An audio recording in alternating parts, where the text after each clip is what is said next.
नमस्कार दोस्तों, कैसे हैं? उम्मीद होगी ठीक ही होंगे। मैं न्यूरोथेरेपिस्ट अनूप मौर्य।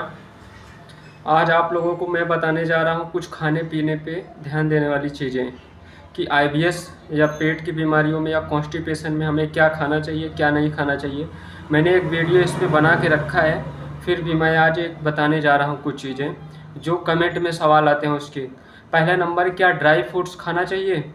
बिल्कुल नहीं खाना चाहिए आईबीएस के केस में ड्राई फ्रूट्स, क्योंकि आपकी जो बॉडी है एक सब्जी तो पचा नहीं पा रही है, तो ड्राई फ्रूट्स क्या पचा पाएगी। तो ड्राई फ्रूट्स बिल्कुल नहीं, अवॉइड करना है। दूसरा नंबर, क्या मखाना खाना चाहिए? जी नहीं, मखाना भी नहीं खाना चाहिए। मखाने को भी नहीं खाना चाहिए, क्योंकि मखाना ऑलरेडी इतना भारी होता है, उसके बाद उसे तेल में फ्राई कर देते हैं तो वो और भारी हो जाता है। ठीक है, तो वो पचने में और प्रॉब्लम करेगी। तीसरा नंबर, क्या आम खाना चाहिए? जी नहीं, बिल्कुल नहीं खाना चाहिए। आम को भी, पके आम या कच्चा आम को भी अवॉइड करना चाहिए। हाँ, एक चीज़ें हैं, कभी कभी आप जैसे पना पी सकते हो कच्चे आम का, अगर उसे भूंज के जो पना बनाते हैं वो आपके पेट के लिए ठीक होगा, लेकिन ज़्यादा ही मात्रा में नहीं। आप ले सकते हैं 50 ml ले सकते हैं, बस, इससे ज़्यादा नहीं। तो पका आम भी आपको नहीं खाना चाहिए। और सब्जियों में मैंने बताया है कि पत्तेदार सब्जी आप अवॉइड करिए। उसके बाद फिर आप बैगन अवॉइड करिए, भिंडी अवॉइड करिए, ठीक है, कोहड़ा, कद्दू जिसे कहते हैं उसे अवॉइड करिए। तो इन सब चीज़ों को आप अवॉइड करिए और योगा करते रहिए, ठीक है। तो आपका डाइजेशन धीरे धीरे खुद ही इम्प्रूव हो जाएगा, क्योंकि आईबीएस-सी यानी कॉन्स्टिपेशन जो होता है उसमें एचसीएल बिगड़ता है भरपूर मात्रा में और आंतों में ज़बरदस्त सूजन आ जाती है। तो हमें मेन काम करना है कि पेट को ऐसा कुछ नहीं देना है कि वो इरिटेट हो, ठीक है।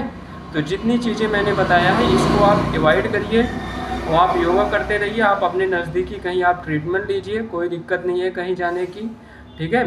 हाँ, एक चीज़ और है, अगर बॉडी में ज़्यादा विटामिन लेवल कम हो गए हैं या फिर जैसे कि विटामिन B12 हो गया, कैल्शियम हो गया, विटामिन डी हो गया, और आँखों में भी कुछ लोगों को दिक्कत होने लगती है। पेट के केसेस में, आईबीएस-सी के केसेस में देखा गया है कि नींद नहीं आती है और आँखों में जलन होने लगती है, ठीक है।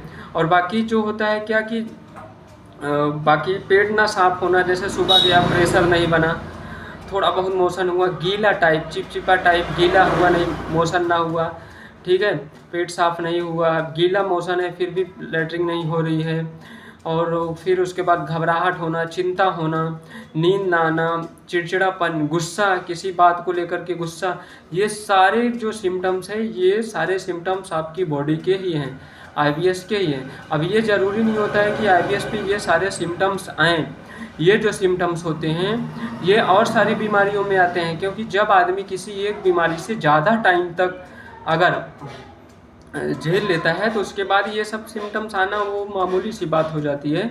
तो आप लोग योगा करते रहिए, परहेज करते रहिए, और कोई सवाल होता है आप कमेंट बॉक्स में पूछ सकते हैं, ठीक है। हाँ, कुछ लोग कहते हैं बॉडी की स्ट्रेचिंग करनी चाहिए। भाई देखो, मैं तो नहीं ज़्यादा रिकमेंड करता बॉडी की स्ट्रेचिंग, तानना वानना ये सब ठीक नहीं है। आप खाली योगा करिए, अपनी बॉडी को अगर ज़्यादा आप एक्सरसाइज करेंगे तो कमज़ोरी लगेगी।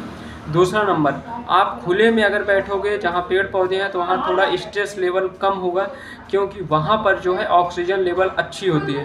अगर आप घने गांव में रहते हैं तो वहाँ पर जो होता है आपका स्ट्रेस लेवल बढ़ सकता है। तो इसलिए जो है आप लोगों को हमेशा खुले में बैठना है और योगा करना है, एक्सरसाइज करना है, ठीक है, और न्यूरोथेरेपी का ट्रीटमेंट लेना है। तो उम्मीद है जितनी चीज़ें मैंने बताया है इन सब चीज़ों से आप संतुष्ट होंगे, आप फॉलो करेंगे।